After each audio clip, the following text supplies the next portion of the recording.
안녕하십니까. 리북인사이트를 방문해 주신 여러분 환영합니다.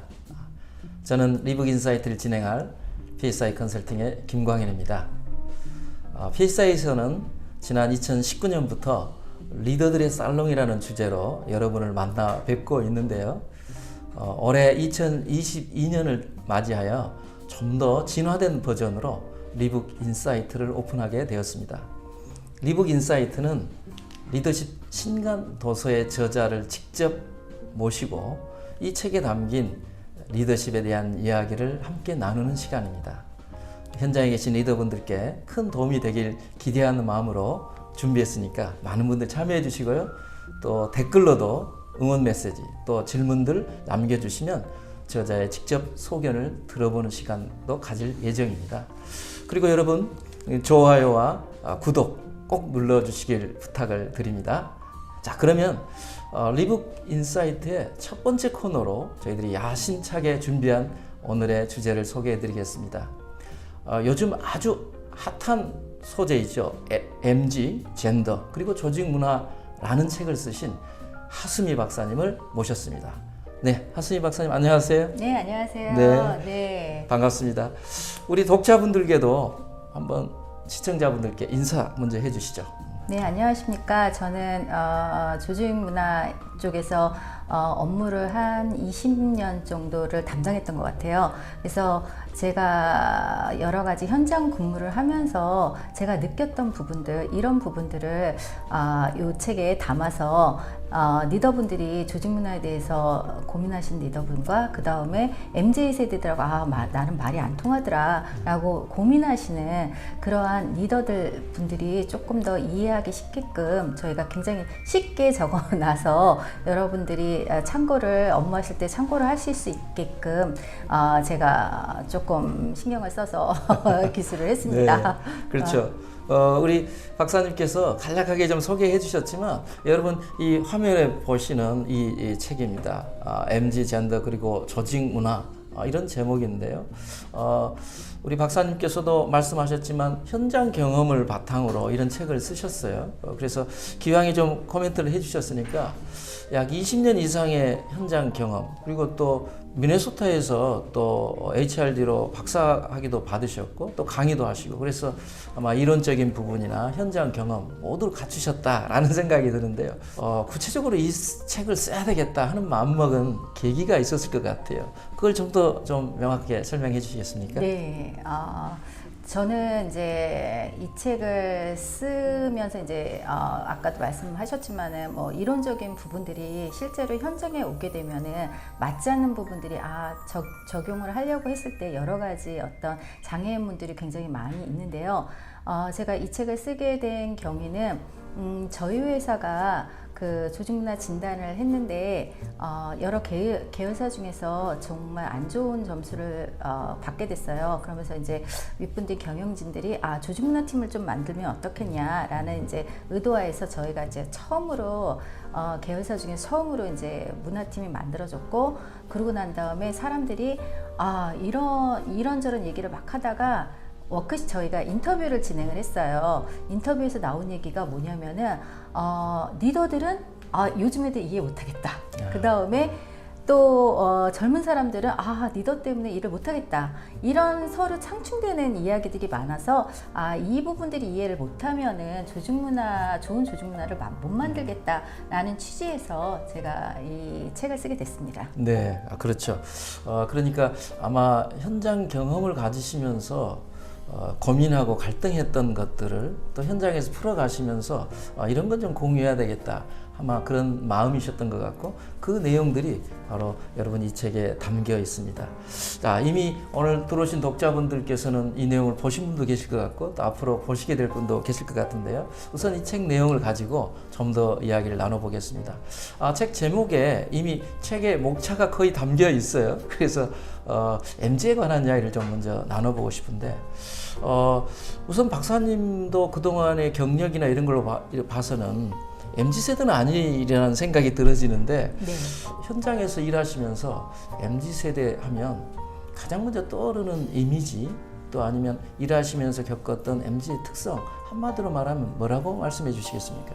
한마디로 얘기하면은 참 자기 개성들이 참 많은 열정이 있는 직원들이다라고 생각을 해요. 되게 이기적인 것과 다르게 되게 개인적이고 그것들을 표현하려고 하는 그런 사람들이라고 표현을 하고 싶습니다. 네, 그렇죠. 그러니까 자기 개성을 좀 많이 발휘하고 또 자기 생각을 변함없이 줄기차게 이야기하는데 문제는 그런 경험을 갖지 않는 분들이 지금 리더를 하고 계시거든요. 그쵸. 아마 옆에서 보시면서 또 본인도 일정 부분 리더 역할을 하실 텐데 우리 리더들의 이 MZ 세대를 대하는 것에 대한 이건 조금 많이 미진하다 하는 부분들은 어떤 것이었습니까?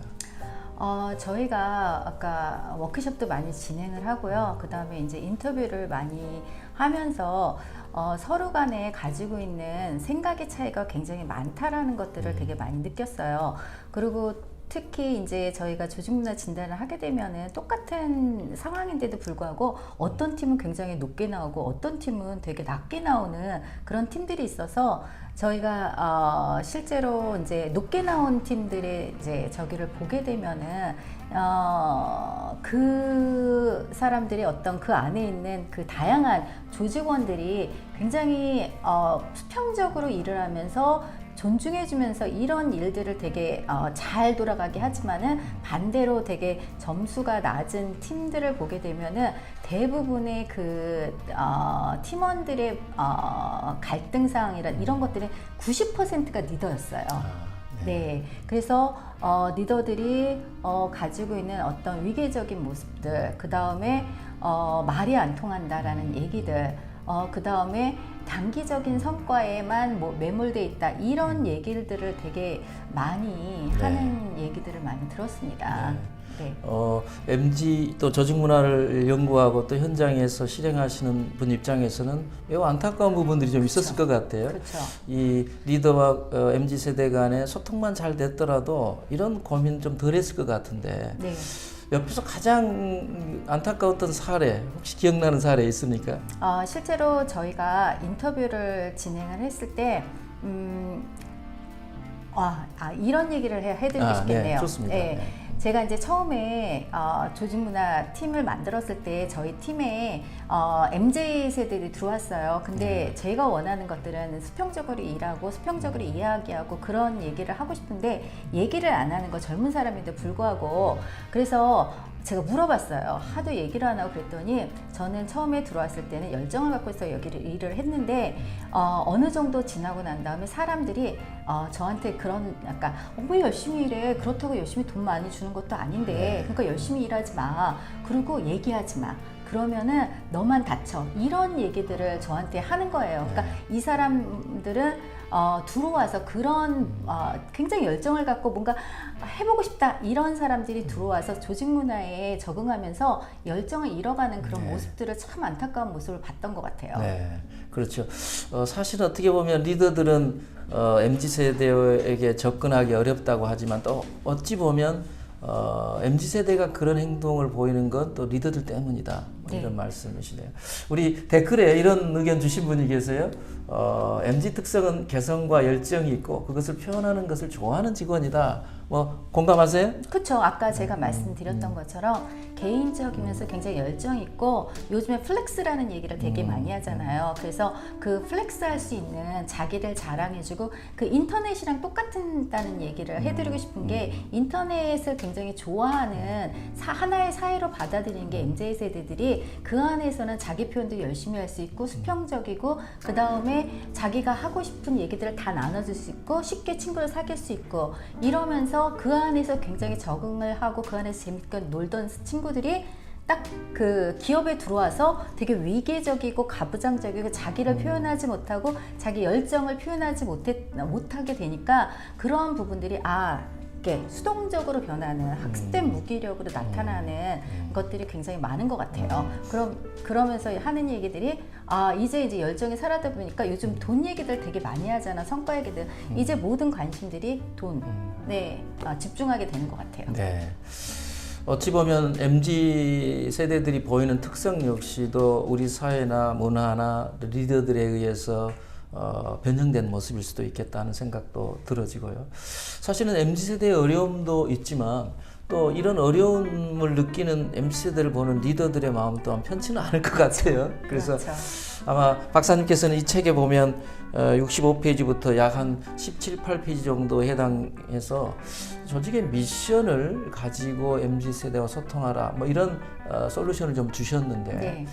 사실 조직 미션 하면 왠지 이 구성원들에게 좀 일방적으로 푸시하는 느낌의 용어 같기도 해요. 네. 왜 이런 솔루션을 주셨는지 좀 네. 설명해 주시겠습니까? 저희가 이제 CEO 타운 미팅을 하다 보면은 많이 나오는 얘기들이 우리 회사의 비전이 뭐예요? 우리 회사의 미션이 뭐예요? 이렇게 얘기를 하는데 실질적으로 이렇게 미션이나 어떤 비전에 대해서 얘기를 하면 그게 관심이 있는 직원들이 그렇게 많잖아요. 왜냐하면 되게 추상적인 말로 다가오는 거고 내가 이러는 부분에서 미션하고 무슨 상관이 있는데 나는 이 시키는 일만 잘하면 돼. 여태까지 시키는 일만 잘해야 하는데 굳이 미션이 필요해? 라고 이제 얘기하는 사람들이 많이 있어요. 근데 그것들은 수평적인 문화에서는 그게 가능했지만은 이제 굉장히 빠르게 변하고 창의적이고 혁신적인 문화에서는 시키는 일만 하면 되지 않거든요. 자기가 자율적으로 주도적으로 일하면서 뭐의 방향성을 받냐면 조직의 미션이 그 방향성을 제시해주는 부분들인데 우리는 그 방향성을 리더가 줬어요. 네. 너는 아무 생각하지 말고 이 일만 하면 돼 라고 했기 때문에 이제는 바뀌어야 되는 문화가 내가 하는 일을 주도적으로 하지만은 내가 가야 될 방향성은 명확하게 알고 가자. 그런 의미에서 미션이 굉장히 중요한 의미를 할 것 같아요. 그러면 그 중요성이나 역할에 대해서는 공감할 수 있는데 그러면 어떤 방법으로 이 미션을 직원들에게 공유할 수 있을까요? 혹시 현장에서 수많은 경험들을 가지시면서 미션을 이렇게 활용하면 조금 더 쉽고 유익하게 쓸 수 있다. 네. 팁이 있다면 좀 말씀해 주시죠. 저희는 어떤 회사든지 다 미션이 있고 비전이 있어요. 아주 홈페이지에 가면 아주 멋진 비전이라든지 미션이라든지 이런 것들이 딱 있는데 그러한 부분들이 실제로 직원들이 가슴속에 와 닿으려면은 그런 부분들을 그 캐스케이딩 해가지고 팀의 미션과 목적과 이런 부분하고 얼라인 시켜야 되고 나의 일이 미션하고 어떻게 연결이 되느냐 그런 부분들을 보여줘야 되는 부분들이 있거든요. 나의 일이 회사의 미션에 연결되는 그러한 부분들을 보여줘야 되는데 어떻게 보여주냐라고 하면은 우리가 일을 할 때 본인이 뭐 보고서를 갖고 왔을 때 그래서 이게 어떻게 목적이 우리 왜 이 일을 해야 되는 거지? 왜라는 부분들을 계속 물어보게 되면 왜라는 부분이 결국 미션이거든요. 그러한 부분들을 계속 질문하는 방법과 또 하나는 목적 경험을 해주는 거예요. 목적 경험. 네. 어떤 거죠? 목적 경험은 실제로 우리가 아무리 목적이라고 해도 우리가 고객을 위해서 뭐 우리 서비스를 최대한 제공한다 뭐 이런 미션이 있다고 생각을 해보세요. 비전이 있다고 생각하세요.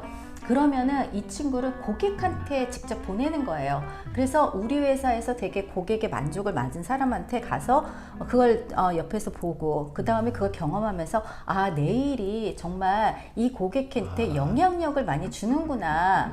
그래서 나는 이 일을 하는 게 되게 행복하구나 라는 그 느낌을 줄 수 있게끔 목적 경험을 주는 것도 하나의 방법이에요. 그러니까 그 말씀은 미션이 중요하고 그 역할에 의미가 있다는 말을 해주는 것도 필요하지만 네. 구성원이 특히 MZ세대가 직접 내 역할이 어떻게 현장에서 운영이 되고 있고 고객들은 어떤 가치로 해석하고 있는지 그렇죠. 이걸 직접 느끼게 해주자 그럼요. 뭐 이런 말씀이네요. 그렇죠. 네. 네, 좋습니다. 목적 경험을 갖게 해주자 그리고 미션을 가지고 소통하자 아주 좋은 코멘트 해주셨는데요. 자 그러면 지금 MZ세대 이야기를 했지만 사실 MZ세대에 대한 이야기를 하게 되면 기성세대 이야기를 안 할 수가 없거든요. 그쵸. 왜냐하면 MZ세대와 기성세대의 문제지 어떤 특정 세대의 문제라 하기는 좀 어렵겠죠. 책에 보면 131쪽에 보니까 이 책에 이 코끼리 리더라는 표현이 나오더라고요. 네. 어렴풋이 짐작은 갑니다만 네. 어떤 의미인지 한번 소개해 주시죠. 어답트 리더십이라는 부분에 나오는 얘기인데요. 그 방 안에 코끼리가 있어요. 그 코끼리가 있는데 엄청 코끼리가 있다면 느낌이 어떨까요? 굉장히 답답하겠죠. 그렇죠. 방이 꽉 차겠죠. 그렇죠. 엄청난 큰 저기 코끼리가 있는데 사람들은 너무 답답하니까 이 방을 좀 더 넓게 쓰고 답답하지 않게끔 한번 만들어 보자. 그 안에 있는 사람들이 이제 논의를 하는 거예요. 논의를 하는데 실은 코끼리만 나가면 모든 게 해결이 돼요. 네. 근데도 불구하고서 코끼리를 아무도 내보자는 얘기를 안 하고 저 테이블을 좀 치면 어떨까? 저 의자를 치우고 이러고 우리를 조금 더 이렇게 자리를 이렇게 앉으면 어때? 이런 얘기만 하다 보면은 그 코끼리라는 부분들은 누구냐면은 그 리더들이 어쩌면은 그 방 안에 코끼리인데도 불구하고서 그러니까 두 가지 의미가 있는 것 같아요. 리더 자신이 자기가 코끼리가 있는지를 모른다라는 거, 코끼리인지. 두 번째는 팀원들이 코끼리인 줄 알면서도 언급하기가 힘들다는 말하지 거. 않는다. 네, 이 두 가지 측면에서 제가 혹시나 그 리더가 본인 스스로 코끼리가 아닌가를 한번 물어봐라, 질문해봐라 라는 의미에서 그 코끼리 리더를 제가 기술했습니다. 네, 갑자기 저도 네. 저를 돌아보게 되네요. 네, 그런데 이 이야기를 들으면 정말 우리 리더들께서는 또 많이 위축될 것 같아요. 네. 이게 나에게 어떻게 하라는 건가, 나에게 어떻게 요구하는 건가 이런 고민들이 될 것 같은데 우선 어찌 보면 리더의 변화를 요구하시고 계신다 이렇게 보여집니다. 나 자신을 돌아보고 이 방에 도움이 되는 리더가 되도록 어떤 노력을 할까 그러면서 이어서 메타인지의 중요성이라든지 또 부정적인 피드백을 조금 더 긍정적으로 주는 방법 뭐 이런 이야기를 좀 해주셨는데 네. 우선 저도 많은 리더들 만나면 그런 이야기를 해요. 피드백을 줄 때 대부분 부정적인 이야기가 많은데 안 할 수도 없고 어떻게 하면 좋을까? 네. 그런데 박사님의 솔루션은 어떤 겁니까? 제가 이제 리더분들이 저한테도 그런 얘기를 많이 해요. 왜 우리만 갖고 그러냐? 우리도 억울하다. 우리도 그렇게 키워져 왔고 우리는 더 힘든 그 윗분들을 모시고 살았고 여태까지 살아남았는데 밑에 있는 친구들은 너무 나약한 거 아니냐? 우리 보고 변화의 대상이라고 하는데 우리도 너무 억울하다라는 표현들을 참 많이 해요. 근데 그 말도 맞지 않아요. 그러니까 그 말도 왜냐하면 자라온 환경이 다르기 때문에 앞으로 또 우리 세대를 책임질 사람들이 MZ세대이기 때문에 본인이 바뀌어야 된다고 생각을 하고요.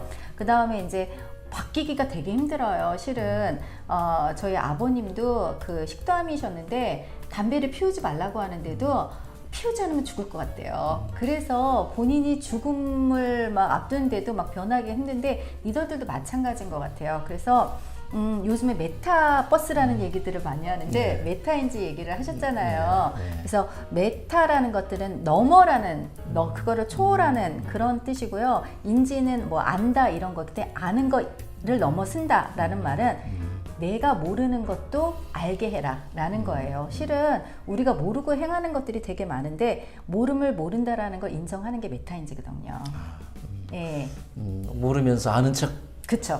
이게 메타인지로 가는 걸림돌이네요. 그쵸. 대부분 거기서 걸려요. 더 이상 넘어가지 못하고 내가 모른다라는 걸 인정하는 순간에 다른 직원들이 나를 우습게 보지 않을까. 혹시나 나의 리더로서의 권위가 떨어지는 거 아닌가. 이런 어떤 두려움 때문에 모른다라는 걸 인정 못하는 게 있어요. 그렇죠. 말씀하신 대로 구성원들이 우리 팀장님은 또 우리 본부장님은 이런 거 잘 모르셔. 이거 잘 못해. 뭐 이렇게 생각하는 게 상당히 리더 입장에 두려움이겠죠. 그렇죠. 과거에 또 특히 위계적인 조직에서는 본인의 위치를 확인하는 중요한 바로미터가 될 수 있는데 근데 요즘에는 이제 그걸 좀 내려놓고 구성원들에게 오픈하고 하라 이런 말씀이신데 네. 그래 리더 입장에서는 알지만 네. 실행하기 어렵지 않습니까? 그렇죠. 네. 박사님이 보기에는 왜 그게 그렇게도 어렵다고 생각되시는가요? 그러니까 우리가 권위를 어떤 권위를 갖게 되면 어떤 직급을 갖게 되면은 그거에 따라오는 게 권력이거든요. 근데 저희는 조그만 권력에도 우리 뇌에는 도파민이 생성이 돼요. 그래서 그 도파민이 우리를 굉장히 즐겁게 해요. 뭔가 본인이 굉장히 잘났고 뭔가 될 듯한 그런 느낌을 받게 되기 때문에 권력을 가진 사람은 계속 권력을 가려고 하는 그런 느낌이 있어서 이게 계속 권력이 취하게 되면 우리 뇌 상태가 이상한 상태로 변하기 때문에 변하기가 훨씬 더 어렵지 않나라는 생각이 듭니다. 그러면 우리 리더들을 위해서 약물 치료가 좀 필요하지 않나 그런 생각이 갑자기 드는데요. 그 도파민이 마약을 하면 도파민이 생성이 네. 되거든요. 그거는 좋지 않은 거거든요. 그래서 그건 굉장히 강렬한 느낌이기 때문에 그런 도파민의 성격을 도파민이 계속 분비되면 호르몬이 분비되면은 경우 좋다고 생각은 안 합니다. 네, 좋습니다. 자, MZ세대 이야기여서 기성세대들에 관한 우리 박사님의 생각을 좀 들어봤는데요. 저희들이 또 할 이야기가 많으니까 또 이슈를 좀 하나 좀 바꿔서 이야기해보죠. 젠더에 관한 이야기인데요. 제가 알기로 박사님은 박사 학위가 젠더 이슈인 걸로 알고 있고요. 또 오늘날 우리 한국 사회에서 매우 뜨겁게 등장한 이슈가 젠더 이슈인 것 같습니다. 네. 그래서 리더들은 이 젠더 이슈를 만나면 벙어리가 되는 것 같아요. 왜냐하면 문제를 느끼기는 하지만 어떻게 해야 될지 모르는 그런 상태에 있는데 박사님은 우리 조직 내에서 젠더 이슈에 대해서 책에는 남성, 여성 모두에게 중요하다 뭐 이런 표현을 쓰셨는데 이 표현의 의미를 좀 더 풀어서 설명해 주시죠. 저 때하고 지금은 이제 다르기 때문에 그런 표현을 쓴 거고요. 제가 직장 생활을 할 때에는 여자가 직장 생활을 하는 특히 이제 그 리더의 위치에서 그 학위가 한 직원들이 굉장히 없었어요. 리더들이요. 지금은 많은 남자 여자들이 그러니까 여자들이 직장 생활을 많이 하는데요. 실은 저희 때는 젠더 이슈들이 되게 아까 제가 불평등한 왜냐하면은 조직 자체가 남성 위주의 조직이고 가부장적인 조직이기 때문에 그분들한테 그게 너무 적합하고 당연하게 생각했던 문화예요. 거기 이방인인 제가 들어갔을 때 느끼는 그 느낌은 그 장님나라에 멀쩡한 사람이 온 그 느낌하고 똑같은 느낌일 것 같아요. 거기서 되게 힘들었는데 지금은 남자 여자가 어느 정도는 사원 대리급에서는 어느 정도는 일하는 문화가 형성이 된 것 같아요. 근데 되게 그 가부장적인 그런 조직 문화에서 많이 바뀌고 있지만은 여전히 리더들은 그런 사람들하고 일을 해본 적이 별로 없어요. 그래서 일하는 것들을 되게 힘들어해요. 어떻게 뭐 우리 딸 같은 느낌도 분명히 있을 텐데. 네. 그렇죠. 그러니까 뭐 이방인이라는 표현을 써주셨어요. 뭐 지금은 이제 많이 극복이 되셨고 또 어느 정도 여성 인력들이 늘어났고 또 조직도 많이 바뀌어서 그런 분위기까지는 아니지만 여전히 제약점이 있다. 뭐 이런 의미로 받아들여지는데요. 이 책에서도 177쪽에 보니까 차별적 편견이 존재한다 이러시면서 6가지 정도의 이 편견 점검이라는 코너를 두셨어요. 독자분들께서는 한번 꼭 보시면 재밌는 내용들이 있습니다. 어떤 편견들이 리더들이 있는지 그 중에 한 가지만 좀 더 구체적으로 보면 남성 리더들이 여성 구성원들에게 팀원들에게 업무를 지시하거나 또 부정적 피드백을 하는 걸 몹시 힘들어한다, 어려워한다, 뭐 이런 내용이 있었어요. 거기에 대해서 정말 그런 건지 도대체 왜 힘들어하는 건지 박사님의 생각은 어떻습니까? 그게 이제 이분들이 이제 소통이라든지 의사소통의 방법들이 남성들하고 이야기할 때는 이제 그러니까 막 반말도 할 수 있고 힘들면은 야, 너 이거 하지 마, 막 이렇게 거친 말도 할 수 있는데 여자들한테는 해본 적이 없기 때문에 이런 표현을 해서 이 친구들이 어떤 반응을 할 것인가라는 부분들이 또 요즘에 이제 성희롱 부분들도 되게 많이 왔기 때문에 그런 부분들이 되게 조심스러운 거예요. 얘기하기가요. 근데 한번 경험을 여러 번 해봤던 리더들은 그런 부분들을 잘하는데 경험하지 못한 부분들은 혹시나 마음이 다칠까봐 내가 이런 얘기를 하면 혹시나 다칠까봐 이런 생각을 하고서 말을 직접적으로 못하고 더 이렇게 둘러가지고 얘기를 해요. 그러면은 또 문제가 뭐냐면요. 여성들은 이렇게 하는 게 아니고 또 진짜 간접적으로 또 이거 이렇게 해요. 차라리 직접적으로 얘기하면 좋은데 그런 부분에 있어서 차라리 이렇게 간접적으로 얘기하지 말고 직접적으로 얘기를 하는 것도 하나의 방법이라고 저는 생각이 들어요. 그러니까 오히려 남성 리더들이 배려한다고 하는 이야기가 네. 사실은 배려로 인식되기보다는 오히려 업무의 모호함을 증가시키고 그렇죠. 또 불필요한 억측이나 또 좀 더 다른 생각을 하게 만드는 그런 그렇죠. 요인이 될 수도 있다. 뭐 이렇게 그렇죠. 보입니다. 그러니까 오히려 애들러 말하지 말고 좀 더 직접적으로 말하라. 네. 뭐 이런 그렇죠. 주문이신 것 같아요. 네. 어떠세요? 우리 박사님은 일하시면서 이렇게 직접적으로 피드백을 받아본 경험이 좀 있으신지 아니면 여전히 그렇죠. 그렇게 했으면 좋은데 안 해줘서 아쉬운지 어떠신가요? 남자하고 여자하고 이제 그러니까 남자 여자의 차별은 아닌 것 같아요. 그게 이제 경험의 차이인 것 같아요. 그러니까 그 동안에 얘기를 많이 그러니까 똑같은 그러니까 여자 딸을 대하기가 쉬우세요? 아들을 대하기가 쉬우세요? 저 같은 이제 경우는 사춘기가 됐을 때요. 둘 다 힘들죠. 사춘기가 됐을 때 그렇죠. 그렇죠? 네. 둘 다 힘들죠. 누구한테 직접적으로 얘기하세요? 엄마한테 이야기하죠. 그것도 정답이 되네요. 네. 근데 사춘기가 됐을 때는 남자들은 남자의 아빠는 딸들한테 얘기가 되게 힘들어요. 아들한테는 직접적으로 얘기를 하는데 집에서도 마찬가지로 딸들한테 얘기하는 게 조심스러워가지고 얘기한 것처럼 엄마한테 물어봐. 야, 쟤 무슨 일 있대? 이런 식으로요. 그런 부분에 있어서는 실제로 이제 많은 얘기를 통해가지고 그거 아세요? 요즘에 그 젠더 이슈가 많이 나오고 성희롱 이슈가 나와가지고 얘기를 잘 안 하려고 그래요.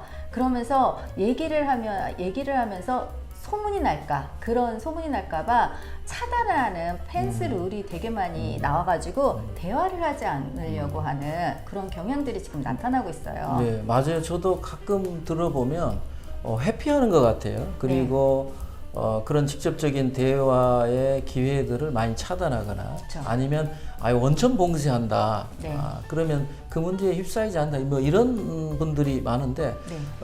그 점에 대해서는 박사님 어떻게 생각하시나요? 저도 당했다는 표현을 좀 그렇지만은 제가 힘들었던 부분들이 뭐냐면은 정보의 차단이라는 부분들이 많이 있어요. 그래서 정보는 공식적인 회의에서 나오지 않잖아요. 대부분 이제 비공식적으로 운동을 한다거나 술을 먹거나 이러면서 이제 나오는데 저는 항상 그런 부분에 대해서 배제가 됐던 부분들이 있어요.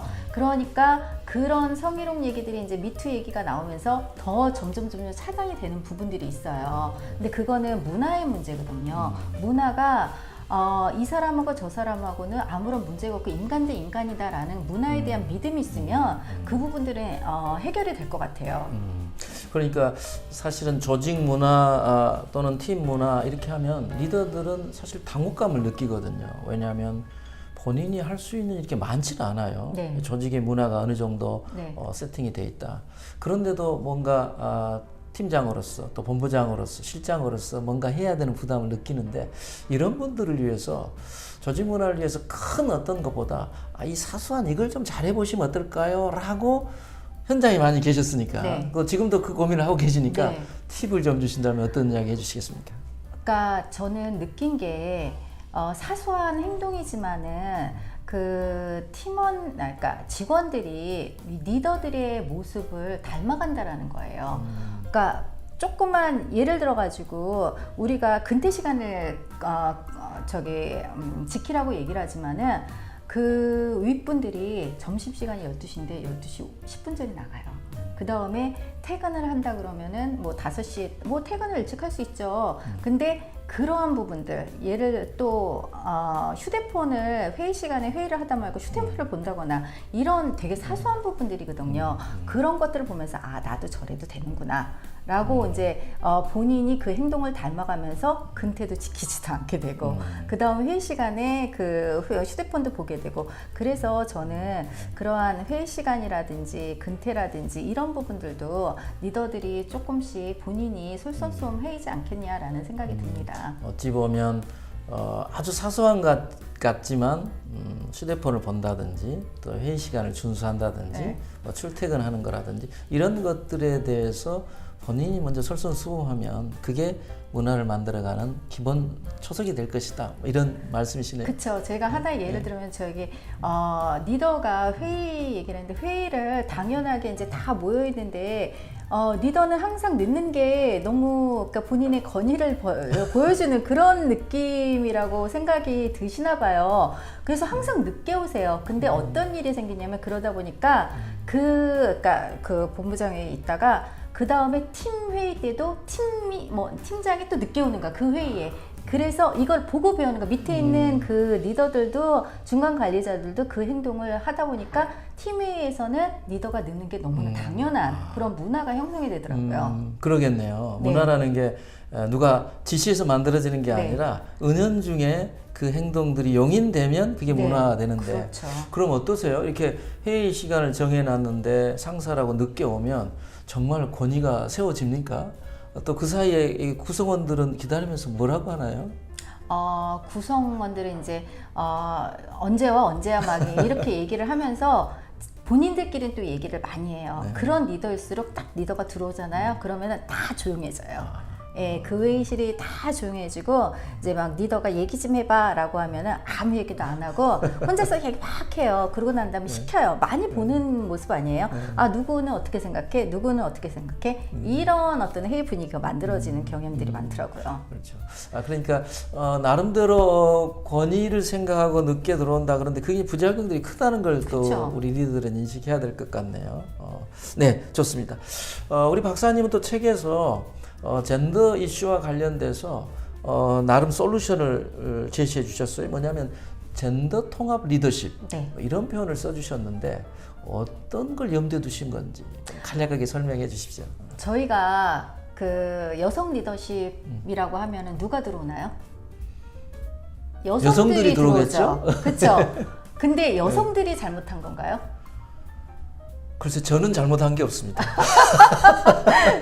네, 그러니까 저희가 여성 리더십 하면은 그냥 리더십 하면은 다 들어오는데, 여성 리더십 하면은 여성만 들어오는 부분들이거든요. 그래요? 예. 그래서 여자들이 이제 모르는 여자들이 이런 것들을 좀 잘해야 된다라고 얘기를 하지만, 실은 남자들도 모르는 부분이 되게 많아요. 그래서 저는 여성, 남성 이렇게 리더십이 아니라 젠더 리더십은 여자, 남자 다 필요하다라는 거. 여자도 여자의 입장에서, 남자도 남자 입장에서 서로 알아가는 그러한 리더십이 필요하다는 입장에서 젠더 리더십이라는 표현을 썼습니다. 네. 듣고 보니까 저도 여성 리더십 강의를 했던 기억이 있는데 모두들 여성분들만 참석하셨던 그쵸? 것 같아요. 네. 그런데 여성분들이 리더십을 발휘하는데 잘 모른다라는 네. 전제를 가졌을 때는 그게 그쵸. 맞는데, 이게 문화적인 이유가 있고 또 모든 구성원들이 함께 노력해야 될 거라면 같이 들어오는 게 맞겠다.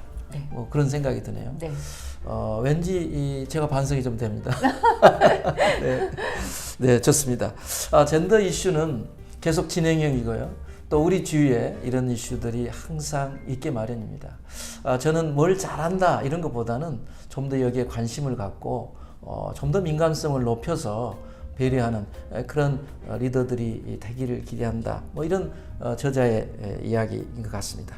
자, 사실은 저희들이 지금 MZ 그리고 기성세대 젠더 이야기를 했습니다만 결국 이런 이야기가 조직 문화의 이야기가 아닐까 생각이 됩니다. 사실 우리 저자께서도 MZ 젠더 그리고 조직 문화 뭐 이런 타이틀을 붙여주셨는데 결국은 종합적으로 보면 조직 문화의 이슈다 뭐 이렇게 보여지는데요. 벌써 현업에서 한 20년 이상을 조직 문화를 체험하고 개선하고 또 연구하고 또 지금도 고민하고 계실 텐데 어떻습니까? 한국의 조직 문화 지난 20년 사이에 많이 바뀌지 않았습니까? 저는 특히 이 코로나19 사태가 한 10년 정도는 아마 빠르게 좀 많이 바뀌게 만들었지 않나라는 생각이 들어요. 그동안에 우리가 수평적인 문화 뭐 이런 얘기들을 되게 많이 하는데 불구하고서 이번에 이제 이 패러다임이 바뀌면서 요즘에 신문들 보면 올해나 뭐 40대, 30대 리더들이 올라와 뭐 부사장도 삼성 같은 경우 부사장도 이렇고 상무 임원 되는 분들이 되게 많잖아요. 세대 교체가 됐어요. 왜냐하면 그동안에 있었던 분들이 그러니까 억울해요. 솔직히 50대들은 굉장히 억울한데 40대들이 막 오면서 그동안에 바꾸려고 노력을 하는데도 안 바뀌니 아예 사람을 바꿔보자 라는 측면에서 지금 굉장히 많이 바뀌고 창의적이고 혁신적이고 정신이 없을 정도로 바뀌는 상태에서 기존에 있었던 사람으로서는 더 이상 안 되겠다. 새로운 사람으로 바뀌어야 되겠다라는 측면에서 지금 너무 빨리 바뀌고 있어요. 예. 네, 그러니까 이 코로나로 많은 어려움이 있는 것도 사실이지만 우리가 좀 더 긍정적으로 발전할 수 있는 계기를 제공해주고 있다. 뭐 이런 주장이시기도 그렇죠. 하고요. 네. 또 한편으로 보면 그 과정에서 누군가는 억울하게 불이익을 받는 부류들이 있을 수밖에 없는데 또 그걸 좀 더 바꿔보면 그런 분들이 좀 더 노력해야 된다 뭐 이런 이야기로 들리기도 하는데요. 그렇죠. 노력하는 부분도 있고 또 조직문화 차원에서 회사 차원에서 그 사람들이 어떤 지금 이제 밀려 나오는 50대들이 이런 분들이 어떤 심리적인 그 관리를 해줘야 된다라는 부분도 분명히 있어요. 그러니까 그 동안에 그러니까 우리가 주었을 때의 기쁨보다 빼앗을 때 그 아픔이 훨씬 더 크다라는 거 한 10배 정도는 더 크다고 합니다. 그랬을 때 나왔을 때 그 보직에서 물러났을 때 그 사람들이 가지고 있는 상실감은 굉장히 크다라고 생각하는데 그 사람에 대한 조직적인 측면에서 심리적인 어떤 접근으로서의 어떤 방법을 제공해줘야 되지 않겠냐라는 생각이 듭니다. 네, 그렇죠. 그러니까 조직이 사실은 특정 계층만으로 구성되는 게 아니니까요. 사실 우리가 그동안 효율성이라든지 또 집중, 획일적 어떤 방향성 이런 것에 집중하다 보니까 그 안에 다양성들을 많이 그쵸. 고려를 못했던 것 같아요. 그쵸. 그래서 박사님도 이 책에 조직 문화의 솔루션을 2가지로 주셨어요. 그 중에 하나가 다양성인데요. 네. 다양성 관점에서 보면 우리나라 대부분 기업들의 10점 만점의 점수를 몇 점 정도 주실 수 있겠습니까? 그래서 제가 책을 썼습니다. 그게 잘 안 되니까 제가 책을 썼는데 네. 그 다양성을 인적 다양성이고 개성 다양성이라고 봤을 때 인적 다양성에서는 그렇게 높은 점수가 한 뭐 3, 4점 정도밖에 안 된다고 생각을 하고요. 그 어떤 사람이 가지고 있는 성향의 다양성도 역시 마찬가지로 모난돌이 돌만다고 했던 것처럼 정 맞는다고 했던 것처럼 그것도 한 2점 정도 그런 정도의 점수밖에 되지 않을까? 그러면 어떨까요? 사실은 이 다양성 이슈는 조직의 리더의 책임으로 돌리기엔 너무 억울한 면이 있지 않습니까? 그렇죠. 사실은 네. 다양성은 모두의 노력이 필요한데 뭐 그렇다고 보면 또 아무리 책임이 없어지는 것 같고 리더가 다양성을 좀 더 쉽게 실천하는 어떤 방법이 좀 있습니까? 실제로 그게 아까 얘기했던 그 메타인지라는 부분들이 있는데요. 그 부분에서 보면은 모름을 자기가 인정하고 그 다음에는 이 모름을 어떻게 채워갈 것이냐라는 부분들이 있는데요. 그런 부분들은 젊은 사람들하고 자주 만나야 되고 그 다음 나랑 다른 생각을 가지고 있는 사람들도 자주 만나야 되고 더 중요한 거는 피드백을 받으셔야 돼요. 그러니까 내가 그동안에는 피드백을 주기만 했는데 이제는 역피드백으로서 나에 대해서 어떻게 생각하느냐 그러면은 화를 내요. 그 부정적인 피드백을 받았을 때는요. 근데 그런 것들을 자기가 자기 거하는 그런 작업들도 필요할 것 같아요. 그러니까 이 다양성을 실천하는 게 굉장히 많은데 우선은 구성원들로부터 좀 피드백을 받아보는 걸 좀 권하신다. 네. 나의 다양성의 점수는 어느 정도 되는지 네. 그 다음에 그들의 이야기들을 계속 들어보고 그거에 대해서 지시를 하지 말고 질문하고 제안하고 인정하라는 거죠. 아, 그러네요. 사실 피드백을 주는 건 익숙한데 받는 건 굉장히 익숙지 않죠. 네. 그리고 오히려 피드백 해달라는 요청하는 행위 자체도 굉장히 뜨거운, 부끄러운 이런 얘기하는 일이라고 것도 힘들 거예요. 생각할 것 같아요. 네. 그렇지만 리더가 그런 용기만 있다면 그쵸. 구성원들에게 피드백을 받을 수 있겠다라는 생각이 들어집니다. 자, 조직 문화 관련해서 다양성에 대한 솔루션도 말씀하셨지만 또 한 축으로는 수평적 문화가 또 조직 문화 관점에서 매우 중요하다. 네. 이렇게 이야기해 주셨는데, 자, 수평적 문화 저도 공감하지만 막상 이 수평적 문화를 구축하기 위해서 내가 할 수 있는 게 뭘까라고 생각해 보면 또 막막한 점이 있어요. 네. 이런 리더들에게 이것부터 한번 해보세요라고 권할 수 있는 게 있다면 어떤 게 있을까요? 리더십을 발휘하지 않으면 돼요. 제가 지금 리더십을 강의하고 있는데 리더십 발휘하지 말라. 네. 그러면 좀 설명을 좀 해주셔야 될 것 같은데요? 몹시 당황스러운데요. 네, 그러니까 요즘에 이제 많이 나오는 얘기들이 언리더십이라는 이야기들을 참 많이 해요. 그동안의 리더십들이 위계적이고 그 다음 일방적이고 그러한 부분들에 있어서 그것들을 놔버려라. 그러면은 그 위계적인 부분들이 수평이 되는 부분들인데 되게 궁금할 거야. 네. 놓으면은 그 사람들의 인내심 뭐 그냥 보고만 있어라. 그러면 걱정되잖아요. 걱정 제일 큰 게 불안이거든요. 네. 잘해낼 수 있을까라는 부분들이 많은 리더들이 걱정을 하고 있는데요. 저는 인간의 본성을 믿는 사람이거든요. 인간은 누구나 스스로 하려고 하고 주도적이고 자율적으로 하려고 그러는 건데 이게 수평적인 수직적인 위계적인 문화에 막혀가지 못하는 부분들이 있습니다. 그래서 그런 부분들을 저기를 시키면은 더 잘해요. 그러니까 정보를 저희 자식들한테나 뭐 팀원들한테도 뭐를 찾아오려면 훨씬 더 잘해요. 그러면 리더는 거기서 어떻게 해야 될까요? 정보를 많이 갖고 오는데 의사결정을 해주셔야 돼요. 네, 의사결정을 그 친구들은 정보를 여러 곳에서 많이 오지만은 의사결정할 수 있는 역량이 아무래도 경험이 부족하기 때문에 리더의 가장 큰 역할은 의사결정을 해주는 거. 그러기 위해서 많이 들어라. 그러니까 일단 우리 리더들이 좀 어려운 게 보면 본인이 쫙 쥐고 있죠. 네. 그러니까 이 쥐고 있는 것을 구성을 통해서 구현시켜야 되겠다. 네. 이런 생각을 하는데 그런 관점에서 놔라. 이렇게 받아 것 같아요. 그렇죠? 네. 그러면 놓으면 걱정되는데 믿어라. 구성원들을 믿어라. 믿기가 힘들죠. 자식 못 믿잖아요. 네. 그렇지만 믿으면 돌아오는 게 있다. 이런 확신을 가지고 계신 거지 않습니까? 네. 믿지 못하는 걱정하는 리더들에게 좀 용기를 줄 수 있는 사례나 아니면 코멘트 있을까요? 제가 들은 얘기인데요. 어떤 리더한테 들은 얘기인데요. 자기 팀에 아무도 받지 않은 진짜 문제아적인 사람들, 사람이죠. 사람을 받았대요. 아무도 받지 않은 사람들을. 근데 제가 어떤 이유로 그렇게 어떻게 관리했어요? 그랬더니 자기가 한 일은 그냥 하게끔 놔두고 매일 점심 때 같이 걸었대요. 네, 같이 걸으면서 이 얘기 저 얘기 하면서 그 6개월을 그렇게 했다고 합니다. 그러다 보니까 사람이 바뀌더라. 네.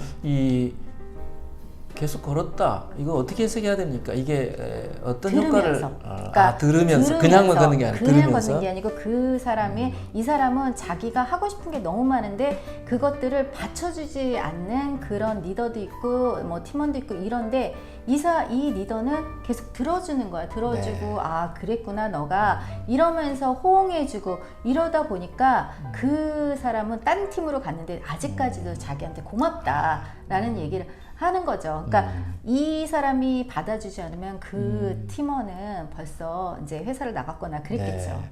그러니까 많은 리더들이 뭔가 문제가 있거나 하면 그걸 개선시키려고 노력을 하죠. 네. 그러다 보면 트러블도 생기고 갈등도 발생하는데 우선 본인이 가지고 있는 리더십 스킬을 좀 내려놓고 같이 시간을 가지면서 들어주고 그 들어주는 과정에서 마음을 얻을 수 있는 기회가 있을 것이다. 마음을 얻어야 됩니다. 네. 리더는. 네, 고맙습니다.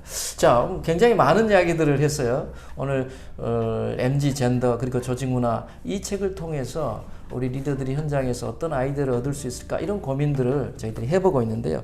이제 어느 정도 정리를 해야 될 것 같은데요. 이 많은 이야기들 중에도 그래도 우리 이 박사님의 이 책을 읽었다면 꼭 이것만은 실천해 보세요. 이거 실천하면 효과 보장합니다. 뭐 그런 애프터 서비스 보장하는 그런 실천 행동 한 가지 정도만. 제가 맨 마지막에 나왔는데 변화라는 거는 큰 게 아니거든요. 실은 그러니까 그 왜 고치지 못하냐면은 그게 관습이 됐기 때문에 몸의 습관화가 됐기 때문에 힘들기 때문에 우리의 행동 하나하나도 그 관습되고 오랫동안 지속된 행동을 고치려면 지속적으로 매일매일 일상생활에서 일들이 나타나야 되는 거예요. 그래서 저는 두 가지를 얘기를 하고 싶은데 하나는 항상 감사하는 뭐 감사의 편지를 쓰거나 아니면 인사를 한다거나 매일매일 하셔야 돼요. 그거를 꾸준하게 1년 12달 꾸준히 하게 되고 더 중요한 거는 저는 1대1 미팅을 하라는 거예요. 1대1 미팅을 하라? 네, 1대1 미팅을 직원들하고 1대1 미팅에서 그러니까 업무 얘기를 할 수도 있는 부분들이고 아니면은 처음에는 개인적인 얘기들을 해가고 그 안에서도 분명히 듣는 연습이 안 돼 있어요, 저희는. 그래서 듣는 연습을 하면서 일주일에 한 번은 아니면은 뭐 진짜 일주일에 한 번을 저는 정확하게 권하고 싶어요. 그게 10분이 되든 15분이 되든 간에 매일 모든 팀원들하고 한 번씩 미팅을 해라. 그럼 1년 후에 그 결과는 본인이 믿지 못할 정도로 많은 긍정적인 결과를 갖고 올 거라고 저는 믿습니다. 1대1 미팅을 꼭 해보시라 하는 어떻게 보면 오늘의 리뷰 포인트가 될 것 같네요. 네. 우리 시청자 여러분들께서도 너무 많은 걸 고민하지 마시고 1대1 대화를 진지하게 시도해 보신다면 훨씬 더 좋은 조직 문화 그렇게 멀리 있지 않겠다라는 생각을 해봅니다. 자, 우선 맺기 전에요. 오늘 들어와 주신 분들 잠깐 보죠. 소라원님, 이지연님, 최송희님, 또 이권명희님, 박정희님, 그리고 완전 버닝님, 문준호님 이렇게 들어와 주셔서 인사 남겨주셨네요. 감사합니다. 그리고 코멘트 주신 분들께도 감사드립니다. 이 리뷰 인사이트를 통해서 책으로 못다한 이야기들이지만 그러나 리더들에게 도움이 되는 그런 인사이트를 어떻게 공유할까 이런 고민 중에 만든 코너입니다. 여러분의 적극적인 참여가 매우 절실하고요. 자, 오늘 이 책을 이제 마무리해야 될 텐데요. 박사님 이 책에 쓰시면서 아쉬운 점, 쓰고 나서 아쉬운 점 없으셨어요? 저는 제 얘기를 더 많이 쓰고 싶었어요. 실은 이제 젠더는 굉장히 작은 부분들인데 젠더라는 부분들을 좀 많이 써서 제가 겪었던 일들을 되게 많이 쓰고 싶었는데 이걸 쓰면서 너무 주관적이고 너무 세다. 그 내용들이 제가 겪었는데도 불구하고서 되게 내용들이 편협돼 있다라는 그런 얘기들을 들어서 좀 뺀 부분들이 좀 있긴 한데요. 다음번에는 제가 이제 책을 쓸 기회가 된다면은 내 얘기를 좀 쓰고 싶습니다. 네. 고맙습니다. 네. 앞으로 박사님의 책 기대하겠습니다. 네. 고맙습니다. 자, 지금까지 이 MG 젠더 그리고 조직 문화 이 책을 쓰신 하수미 박사님을 모시고 이야기 나눠봤습니다. 시청해주신 여러분의 적극적인 참여도 감사드리고요. 그리고 앞으로 우리 저자분께 궁금증이 있으시면 언제든지 메일 보내주셔도 좋을 것 같고요. 또 더 좋은 도서 저희도 탐색해서 다음 과정 준비할 예정입니다. 여러분도 관심 있는 도서 추천하시고 싶으시면 언제든지 메일로 받도록 하겠습니다. 자, 그러면 저희들은 다음에 또 다른 색다른 리더십 책을 가지고 다음 달에 뵙기로 하고요. 오늘 하수미 박사님 고맙고요. 여러분 감사합니다. 이걸로 오늘의 리북 인사이트를 모두 마치도록 하겠습니다. 여러분 감사합니다.